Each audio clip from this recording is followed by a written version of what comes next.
guys, it's TEW2016 Maxwell here and welcome to another edition of TNA Making an Impact. Today we have Hard Justice 2016. We have our next pay-per-view on the road towards Bound for Glory. Of course, this No Surrender and then Bound for Glory. I'm quite happy with how this has played out. I mean, I've typed out there and quite happy with how the event's unfolding. Hopefully we get the right results in terms of ratings and hopefully we continue to build superstars and build pop. So hope you enjoy the storylines. Few twists and turns along the way here. Hopefully it'll all make sense in the bigger picture of Bound for Glory. So we'll kick right into the show. We're in Oklahoma. We're in Tulsa, I believe. Let's go.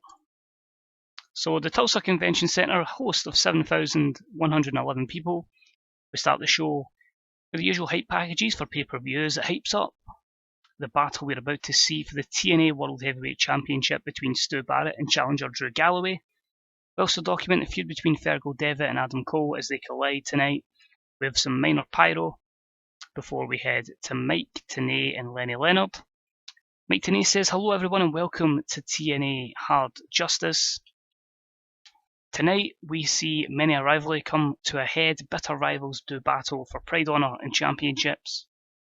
Mike Tenay then says again, "Tonight every title is on the line and we start the countdown to Bound for Glory as 6 men battle for the chance to enter the Fatal 4-Way at No Surrender in the Bound for Glory chase."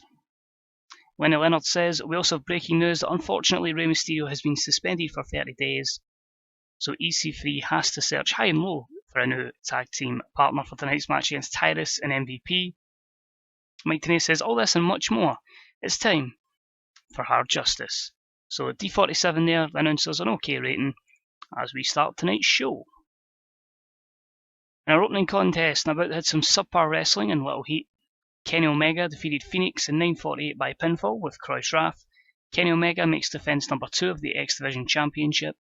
D46, it's OK again, building up the X Division. Phoenix with a 44, Omega by a 45. No in-ring performances, but it's a win to start off the night and a positive light for the BC. So it's a classic match which has gotten the crowd buzzing apparently. Kenny Omega has reigned victorious over a very game Phoenix. He struggles to get to his feet and the ref comes over with his championship belt. Kenny Omega grabs it off him. He says, "Give me that." We're looking at the hard camera and shouting, "I told you all, I'm the future of this division. Not Phoenix, not Ricochet, no one but me." So stating the fact that he believes he is the man in the X Division and a D37 promo there. Next up, in a decent match, in the Bound for Glory chase, Magnus defeats James Storm in 7 minutes 26 by pinfall with a Tormentum. This is a C-54. Magnus is getting Barry's gimmick. This match got the crowd hotter. James Storm had an in-ring performance of 45. Magnus of a 55 there, so a good victory for Magnus. He's improving his performance skills, which is good to see. And the negatives here. Both men holding back. Disappointing that's happened 2 matches in a row now. Storm's declining physical ability and the inconsistency of Magnus. Next up, we're about to start our next contest, which is the match between Rockstar Spud and Shibata. Spud heads out towards the ring. However, before he can even make his entrance, Shibata storms out and attacks him. It's a brutal assault with many vicious strikes and kicks, and he's thrown him around the outside. Spud's hitting the barriers, he's hitting the ring apron, and then Shibata delivers a very vicious kick to the head, which knocks Rockstar Spud completely out cold. Referees and EMTs instantly rush out to escort not only Shibata to the back, but they have to ensure that Rockstar Spud gets the medical attention that he badly needs. This match has in fact been cancelled. So misjudged it. Apparently Spud is injured for 1 more day, so the match can't take place, so there's a nice little angle. They can continue the feud. So quite actually happy with how that worked out, and it's made the best of a bad situation. So D42 there, and the War from the Underdog storyline carries on. Next up and about, they had some decent wrestling, but little heat. We had Sienna defeat Gail Kim and Jade in 8 minutes and 58. When Sienna defeated Gail Kim with a cutthroat, Sienna becomes the TNA Knockouts champion. Gail Kim carried the match in terms of in-ring performance because of her overness. But the C-54 is promising. They get the crowd hotter. Gail Kim with 61, Jade with 45, Sienna with 43. Continues the storyline in the Knockouts division. Sienna improving her Rumble and performance skills. But it leads to this angle. It's all over, and the future of the knockout division, has taken a massive twist as Sienna has paled Gail Kim to become the champion. Jade gets in the ring, and she's realised what has transpired here, and she's getting in the face of Sienna. These are two friends, and they're going at it. Could this be the start of an implosion as Sienna takes up the reins at the top of the TNA Knockouts mountain? So a bit of tension there between the two friends, Sienna and Jade, as Sienna becomes Knockouts champion. D42 there, again, building up their overness, but I'm happy with that. Next up, and a bout that had some good wrestling and a decent reaction from the crowd, the BC defeated the American Wolves in 11:58 when Nick Jackson defeated David Richards by pinfall with a 450 splash. The BC makes defence number 1 of their tag titles, a very solid C+70, so delighted with that. Giving the BC a little run with the tag titles here. Eddie Edwards a 66, Richards with a 70, Nick Jackson with a 60, with a 60, and Nick with a 66. It continues this storyline. Do feel we have to build up some more tag teams, but we have to do the classic match between the Wolves and the BC at this moment in time. Matt Jackson improves his Rumble skills, and from negatives, the announcing and the low storyline heat, but overall, promising stuff there. Next up in a decent match, we had Jeff Hardy defeat Eli Drake in 8 minutes and 35 by pinfall with a twist of hate following botched interference by Matt Hardy. This is a C64. Jeff Hardy getting an in-ring performance of 65, Eli Drake with 43.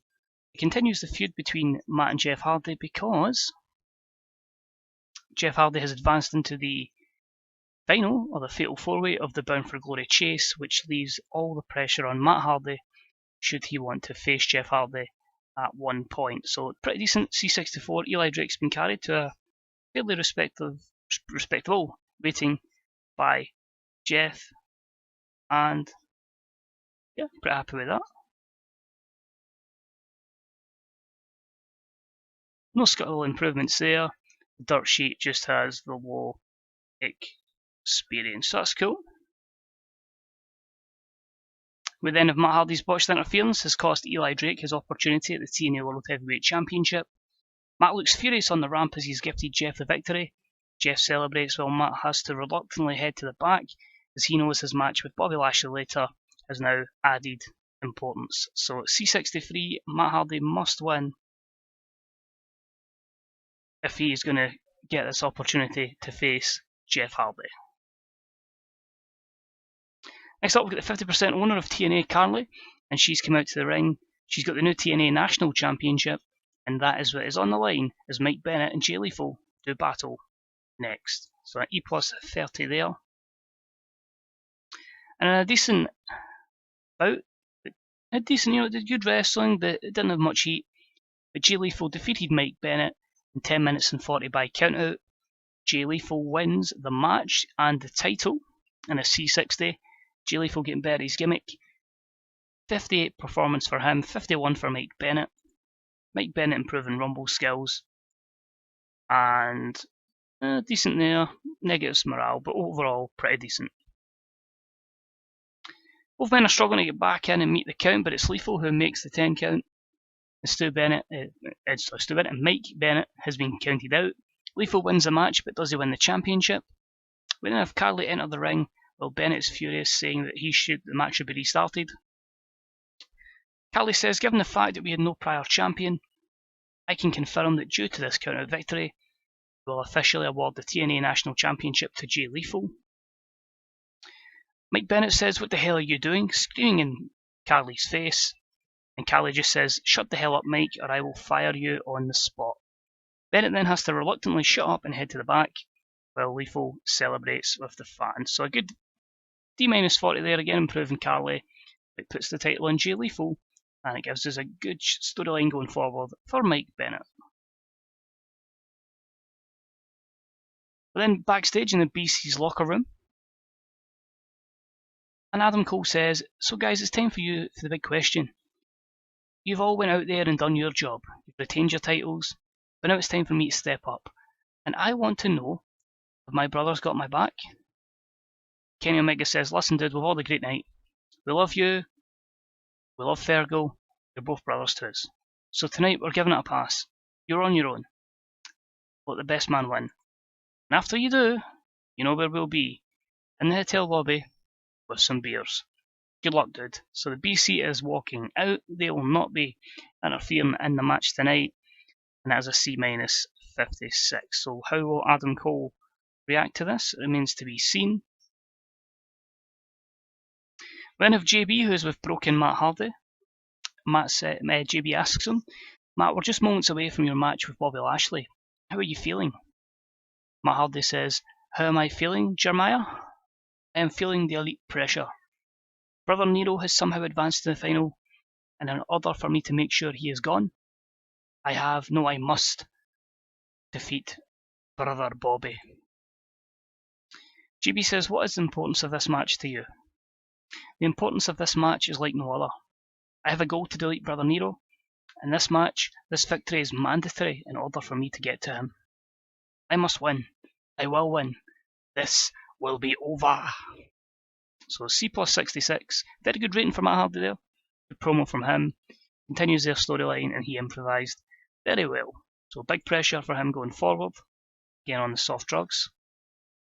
As what it is, but Matt's been a pretty solid hand so far. And delivers a very impressive match, which Bobby Lashley wins in 6 minutes and 45 with a knockout punch. And a C+70, good stuff there. Lashley with 69, Matt Hardy with 55. Lashley improving technical skills. A few negatives there from Matt, but it's confirming now that we have Magnus, Bobby Lashley, Jeff Hardy, all in the Bound for Glory Chase final. So who will join them? We'll find that out on Impact. But what's going to happen now in the fallout for broken Matt Hardy? So EC3's in the ring for his tag team match, and he says, now MVP and Tyrus.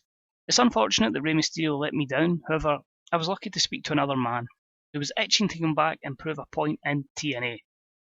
This man is a former world and multi-time tag team champion and world champion, and this man is, drumroll for the familiar music, as out from the back comes the returning Bobby Roode, or Robert Roode, however you wish to call him. Beam 77, good rating for Bobby Roode's return. Debuted a cocky gimmick which got above average rating, and the segment deserved better colour commentary, but overall, it's lucky we signed Bobby Roode literally when Rey Mysterio gets suspended, so a good place to put him in. In the match itself, good wrestling and decent reaction from the crowd as EC3 and Robert Roode defeat MVP and Tyrus in 14:38 when Robert Roode defeated Tyrus by pinfall with a payoff. Tyrus was the weak link, struggling to keep up with everyone else's in-ring performance. It's a C+70. Tyrus was the weak link, struggling to keep up with everyone else's performance. The match deserved better colour commentary. Bobby Roode with 78, Ethan Carter with 76. Tyrus with a disappointing 53, but MVP keeping up with 71. It'll continue this storyline, but I'm not sure where this goes from here. But it's good to have Bobby Roode back and another good hand to have going forward. Next up we're at GB again, and he is with the man making his TNA pay-per-view debut tonight, Fergal Devitt. GB says, Fergal, tonight you face Adam Cole. Are you excited going into this match? Devitt says, excited? Yes. Nervous? Yes. This is the proper start of a new journey. This is my chance to make a statement from the off in TNA. If I can defeat Adam Cole, it is a victory good enough to put me right into title contention. GB says, you always have a lot of history with the members of the BC. Will they play a part in tonight's match? Devitt says, it's well documented that me and the boys have had a great time causing mischief and mayhem in Japan. And yes, they are friends. If they show up tonight, great. If they support me, I'm all for it. If they're against me, we might have just have ourselves in a little bit of trouble. So even Devitt does know if the BC is going to interfere, and a C59 for his promo there, and continues that storyline. The match, disappointed. I was hoping this would be a lot better. In a decent match, Fergal Devitt defeats Adam Cole in 18:05 with Shingata's Prince's Throne. C62 is decent, as I say. Adam Cole off his game. He was visibly tired because it was an all-out match. It took 18 minutes, so it's going to take a lot out of them. Got the crowd buzzing. Devitt with the 62. Adam Cole with 47. It does continue the storyline. Adam Cole does improve performance skills. A few negatives there, both for stamina, so maybe shouldn't have made it as long as 18 minutes. Going all out. Then we have a promo, and it's Drew Galloway, who says tonight is the battle of two former friends. One friend who stabbed the other in the back and took which belonged to his other friend. I didn't expect it to be Stu that turned up. I thought he was better than that, to come in here and instantly be against me. Thought he had my back, but he's shown his cards and it's up to me to raise the stakes. All the pressure is on him now. I'm not the champion, but trust me, I want it. I want it badly. Barrett, you've awoken a monster, and this monster is Drew frickin' Galloway. So Drew's intense, he's psyched up, he's motivated. That's a C plus 66 for that, and the storyline continues as well. And the match had good wrestling and a decent reaction from the crowd. Stu Barrett defeats Drew Galloway in 16-13 with a handful of tights. Barrett makes defense number 1 of the TNA Impact Wrestling at World Heavyweight title. Good rating for the match. Galloway with 70, Barrett with 67. It continues the storyline between them, should we wish to continue it. Galloway improving performance skills, and Stu Barrett improving rumble skills. Negatives there, a few for Barrett, but something we can definitely work on. And to end the show, unbelievable with the referee down and out. Barrett exposes his elbow, and before this he kicks Drew Galloway in the groin, before knocking him down with a bullhammer. The referee gets up slowly, counts to 3, and Barrett retains the TNA World Heavyweight Championship. He lifts the title up to jeers from the crowd as we fade to black. So C64, Barrett cheats to win, but he remains your TNA champion.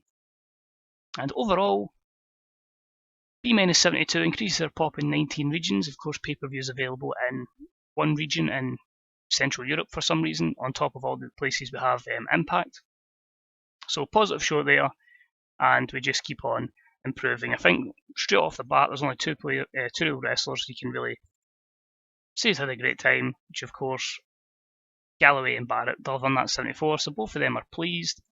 We'll have a look and see what our rating is. And hopefully, it's a good rating, hopefully make a good bit of money from this month as well. So like John Cena, we could offer him a contract, although I doubt we'd get him. They're trying to re-sign Goldust. Let's look what else we've got. ROH is going to give Cedric Alexander a new contract. Anything else here? Naito needs a break. Chris Hero to re-sign with House of Hardcore. So let's look. Spud's back from his injury. Elijah Burke is finishing touring with Noah. The buy rate was a 0.24 and the TV rating was a 0.05. So it doesn't sound like we've made a lot of buys there. We just double click Hard Justice here. 123,000 buys, 39,000 on television, so not great at all. That's actually really, really worrying. But somehow, some way, we did make 500k, which is our second most amount of profit. Sorry, I tell a lie. It's our second worst. I realised we'd made so many big figures in May and April. But it's okay pay-per-view revenue considering the sales. Gates are up, so that's good, so we had a good attendance there. And TV revenue is at its peak. In fact, no, it's not actually, that's down as well. Interesting, but I say we're still making decent profit, we're not in debt, and we started at $1 million, so if we can just keep building it up, maybe get that safety net of $5 million by the end of the year, and then hopefully we can be a bit more relaxed in who we bring in, because I say we're going to stick with this roster for a bit longer. Rude obviously was a late minute exception that came up, and I felt like with him in a paper appearance at 39, we can bring him in and use him, but I'm happy, we're in a good position. Prestige 35, mental 36, it's a slow but steady progress. We just need to keep these 50s across the board, so hopefully just keep improving in the UK, keep improving in Canada as well. When the time is right we'll move to national, but no pressure at the moment, and then we'll start looking for deals in Mexico, the rest of Europe, Japan and Australasia. So as always, thank you for watching this episode guys, it's deeply appreciated. We'll be back very shortly with another episode as we start the run to No Surrender. No Surrender is the second week of September, so not a long turnaround, but it's to give us a big build up towards Bound for Glory. So as always, all I can say is, thanks for watching, it's deeply appreciated. Any comments you've got in the series, Deeply appreciated. Let me know if it's regarding your save or my save, honestly. Anything. We can talk about it. As long as TEW is getting out there, that's the main thing. Get our wee community booming. As always, like, comment, subscribe, all that good stuff, as Xavier Woods would say. And I'll see you next time for TNA. Try and make an impact. Bye bye.